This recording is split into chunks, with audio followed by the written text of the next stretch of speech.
Halo, Bung Danona Visip UI 2020. Selamat datang di kelas minat esai PSAK Visip UI 2020. Perkenalkan, saya Duta dari tim acara PSAK Visip UI 2020 sebagai moderator pada kelas minat kali ini. Dan pada kali ini, kita akan mengadakan kelas minat esai bersama Bung Zainun dari Sosiologi 2017. Pada kelas minat ini, kita akan membahas mengenai ragam-ragam esai ilmiah dan esai sosial politik. Terus kemudian juga mengenai cara menulis esai yang efektif, sampai cara mempublikasikan esai yang tepat. Dan baik, dipersilakan kepada Bung Zainun untuk memaparkan materinya.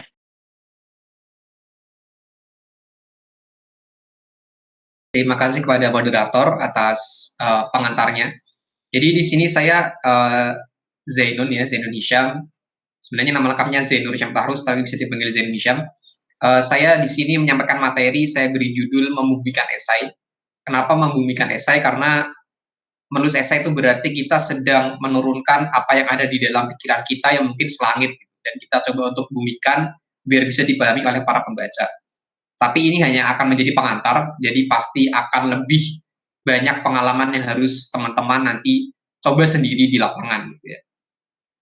Nah, selanjutnya saya akan bercerita mengenai pengalaman saya sebagai penulis. Jadi, seenggaknya saya pernah ikut beberapa organisasi termasuk di HMS, dan sekarang saya menjabat sebagai Korbit Sospol MSUI di tahun 2020. Dan saya mengikuti beberapa event penulisan juga seperti di Dimas, kemudian di Story Fair, kemudian juga pernah menjadi kontributor untuk proceeding seminar sosiologi perkotaan di UMS dengan judul yang ada di slide ya, di materi. Dan saya juga pernah menjadi kontingen FGPO buat PKM GT tahun 2020 tahun 2019 gitu. Nah, selanjutnya apa yang ingin saya sampaikan di sini, saya beri judul di materinya adalah berjalan di gurun esai, karena bagi saya esai itu semacam gurun yang luas yang bisa kita jelajahi ke semua arah, ke semua sudut, ke semua tempat, ke semua sudut pandang, dan sangat luas, kita bisa eksplor seluas-luasnya mengenai dunia esai gitu. Nah, tapi untuk memahami itu, untuk berjalan di gurun esai yang luas itu, seenggaknya ada 4 hal yang perlu kita ketahui. Pertama, pengertian dan ragam esai. Kedua, isu sosial politik dalam esai. Paradigmanya bagaimana, terus jenis-jenisnya bagaimana. Dan ketiga adalah teknik-teknik menulis esai sosial politik. Dan yang terakhir adalah gimana kita mempublikasikan esai yang sudah kita buat. Oke, selanjutnya ya, langsung kita mulai saja di bagian pengertian dan ragam esai. Nah, sebenarnya tidak ada definisi yang pasti tentang apa itu esai. Kadang esai itu overlap dengan beberapa istilah penulisan lain, semacam opini itu juga bisa berupa esai, artikel jurnal juga bisa berupa esai, karya tulis ilmiah bisa berupa esai, PKM bisa berupa esai. Tapi secara singkat, definisi esai itu adalah tulisan berupa prosa singkat yang mengandung berbagai ide serta argumen penulis tentang sesuatu. Jadi pertama, esai harus berupa tulisan. Kalau podcast berarti bukan esai. Kedua, harus berupa prosa, artinya bukan bait-bait seperti puisi. Ketiga, singkat, artinya tidak terlalu panjang, kayak misalkan skripsi, ratusan halaman, tesis, disertasi gitu ya. Singkat, ya katakanlah antara 500 kata sampai 6.000 kata itu masih bisa disebut esai. Kemudian yang keempat, mengandung ide serta argumen penulis tentang sesuatu. Artinya, yang ingin kita sampaikan dalam esai memang berupa ide dan argumen, bukan misalkan pengalaman traveling atau pengalaman kuliner gitu ya. Itu bisa jadi esai ketika ya kita memasukkan ide kita di situ, tapi bukan cuma itu. Nah, itu yang definisi esai secara singkat gitu.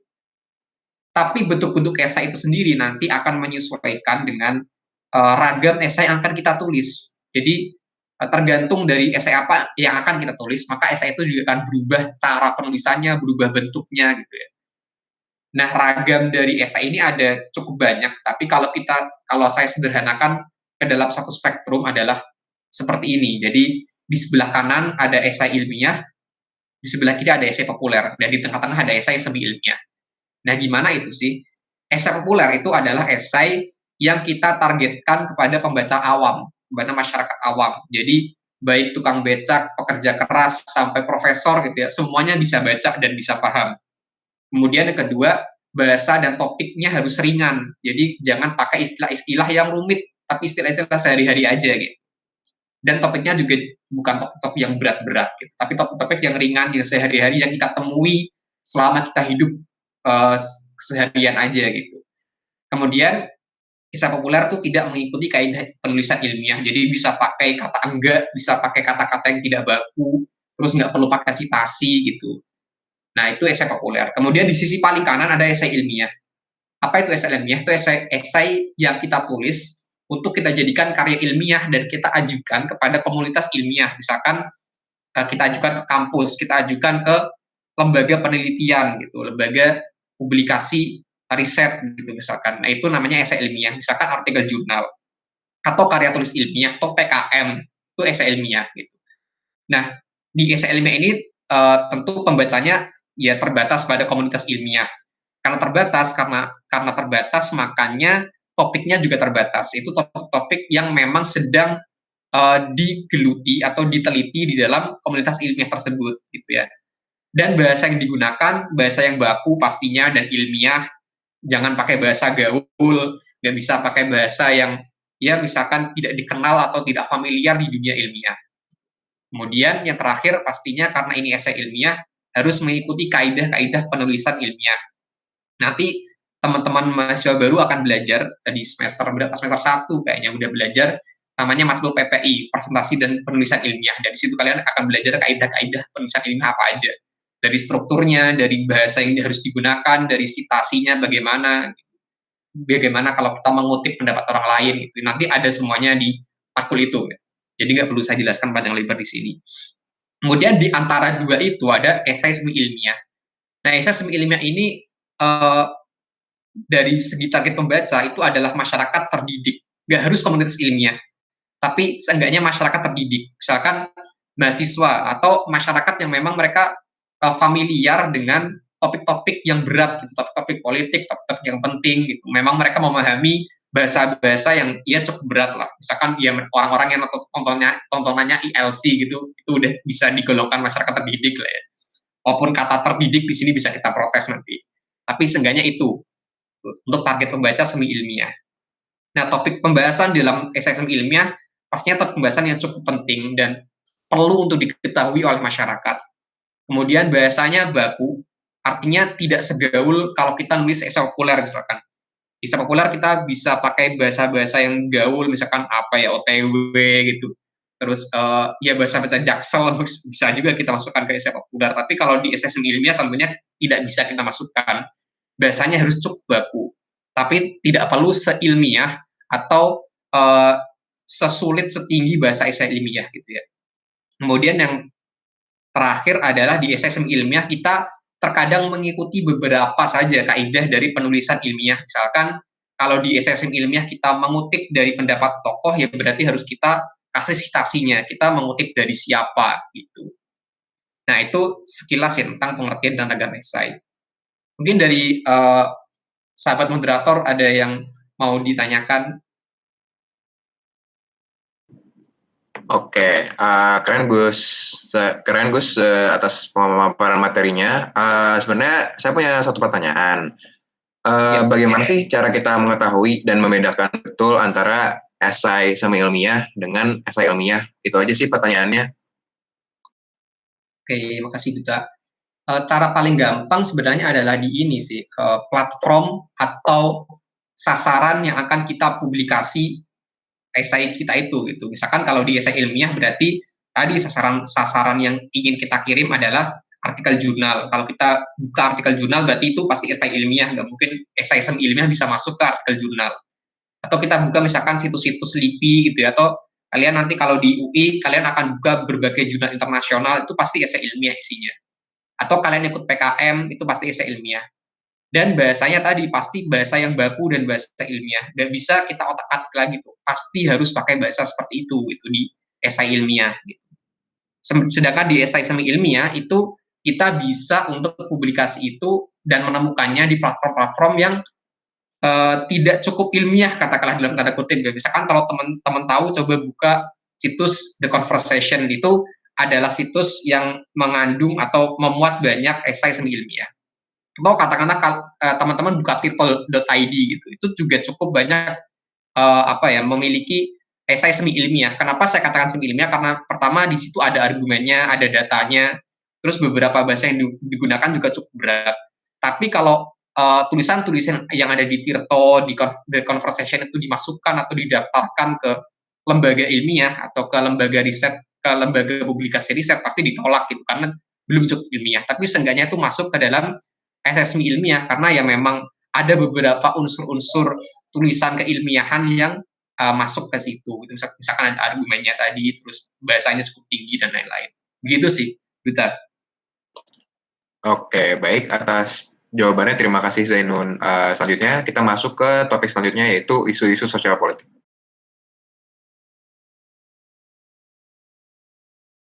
Oke ya, karena kita dari FISIP dan kita pasti akan banyak bergelut dengan berbagai macam isu sosial politik, jadi pastinya kita perlu untuk tahu gimana cara menuliskan isu sosial politik itu ke dalam esai. Nah, menuliskan esai tentang sosial politik itu setidaknya ada 3, berarti kita bisa mengincar 3 hal. Pertama, kita menulis esai tentang isu sosialnya, kedua tentang isu politiknya, atau ya keduanya gitu, sekaligus. Nah, apa bedanya? Pertama, isu sosial maksudnya adalah isu yang berdampak kepada masyarakat secara luas. Jadi kita menulis esai tentang sebuah isu atau topik yang dia punya dampak luas kepada masyarakat. Misalkan karena tema PSK saat ini tahun ini adalah mental health ya, mental health. Jadi misalkan saya beri contoh stigma masyarakat terhadap orang yang terkena gangguan kesehatan mental gitu. Nah itu bisa kalian angkat kan, karena itu berdampak luas ke masyarakat, banyak yang merasakan. Gitu.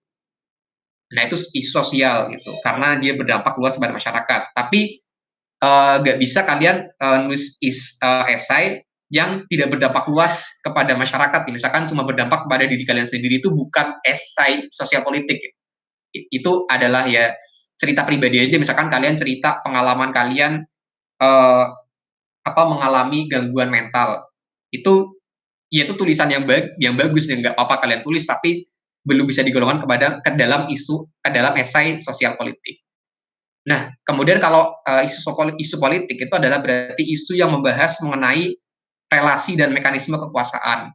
Misalkan November mendatang ada pilpres di AS nih antara Joe Biden sama Donald Trump.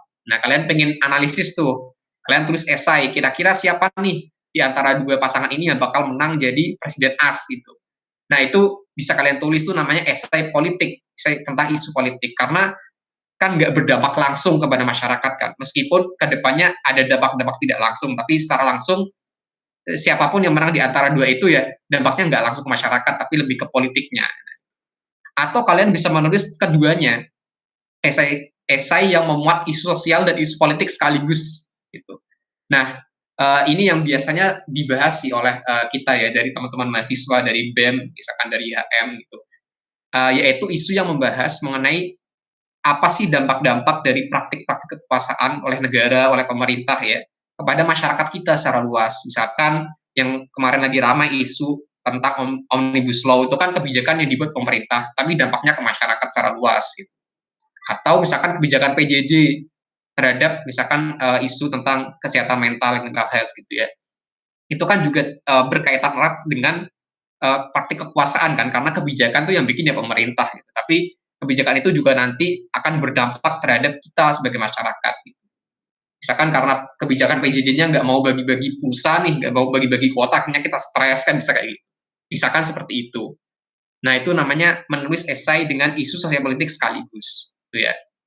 Nah kemudian ketika kita ingin menulis esai sosial politik, terutama yang bukan berupa esai ilmiah ya, karena kalau esai ilmiah harus objektif kan. Tapi di luar itu, misalkan kita mau menulis esai sosial politik yang populer atau yang semi ilmiah, kita harus punya paradigma keberpihakan. Jadi ketika kita sebagai mahasiswa atau ya nanti ketika udah menjadi tokoh ya, udah menjadi esais gitu, mau nulis atau mau menjadi peneliti atau jadi semacam analis politik gitu ya. Kita mau nulis esai sosial politik, berarti kita harus punya keberpihakan. Artinya ketika kita nulis esai, kita nulis itu untuk kepentingan apa dan untuk siapa. Nah, menurut saya, menulis esai itu, esai sosial politik, ya harus keberpihakannya kepada kepentingan publik. Jadi sama seperti etika jurnalistik ya. keberpihakannya ditulis kepada untuk kepentingan publik, gitu. Bukan kepentingan yang berkuasa, bukan kepentingan pemerintah, tapi kepentingan publik. Jadi misalkan ada isu yang lagi naik nih, misalkan tadi Omnibus Law atau kebijakan PJJ gitu ya, wah ini punya dampak buruk terhadap masyarakat, terhadap publik, dan publik harus tahu. Nah, kalian nulis esai agar publik tahu bahwa, wah kebijakan ini punya dampak buruk loh, kalian harus tahu. Dan masalahnya apa aja, terus kalian uraikan, terus apa yang yang bisa kita lakukan, misalkan seperti itu. Nah, itu adalah paradigma dalam menulis sosial politik. Kita harus punya keberpihakan dan harus ditujukan ini untuk kepentingan siapa dan untuk kepentingan apa. Begitu, Duta. Ada tanggapan mungkin? Tanggapannya, saya juga punya pertanyaan lagi sih, yaitu mengenai paradigma dan pendirian kita tadi mengenai isu. Nah, pertanyaannya bagaimana sih kita bisa menentukan pendirian, paradigma, ataupun keberpihakan kita sendiri dalam kita menulis esai? Pasti yang pertama tadi, dasarnya adalah kita berpihak kepada publik ya, kepada kepentingan publik, bukan kepentingan yang punya kuasa, nanti jadikan oportunis gitu. Nah, tapi terkait nanti pendirian yang lebih spesifik, paradigma yang lebih spesifik, menurut saya itu nanti akan dipelajari oleh teman-teman ketika kalian kuliah di FISIP. Gitu. Kalian kan dari jurusan berbagai macam, dari sosiologi, dari politik, dari kesos, dari antrop, dari mana lagi, dari KRIM gitu kan, dari HI, dari KOM gitu. Nah, itu kan semua punya cara pandang masing-masing, punya alat analisnya masing-masing, punya teorinya masing-masing nanti. Nah, itu bisa kalian kembangkan dan kalian masukkan untuk melihat isu sosial nih, misalkan orang sosiologi sama orang politik melihat kebijakan tentang PJJ kan beda gitu. Orang antrop juga nanti melihatnya beda. Gitu. Jadi nanti kita pasti akan punya berbagai macam pemikiran dan sudut pandang dan paradigma dan pendirian-pendirian ya ketika udah belajar gitu. Jadi ya pertama harus belajar dulu, harus banyak baca dulu gitu. Ya setelah kalian punya itu semua nanti akan ya tercipta sendirilah cara pandang itu. Tapi yang pertama adalah yang harus pertama diperhatikan tadi, apapun nanti sudut pandang kalian, mau dari jurusan manapun, ketika nulis esai sosial politik ya berarti keberpihakannya kepada kepentingan publik, pada manfaat yang lebih luas kepada masyarakat. Itu sih. Terima kasih kepada Bung Zainun atas jawabannya yang sangat membantu. Intinya, pada saat kita menentukan keberpihakan, pendirian, dan sudut pandang, kita harus bertumpu pada kebaikan masyarakat luas. Dan baik, kita sudah sampai di penghujung materi video pertama ini. Bung dan Nona dipersilakan untuk melanjutkan ke video selanjutnya. Sampai berjumpa lagi.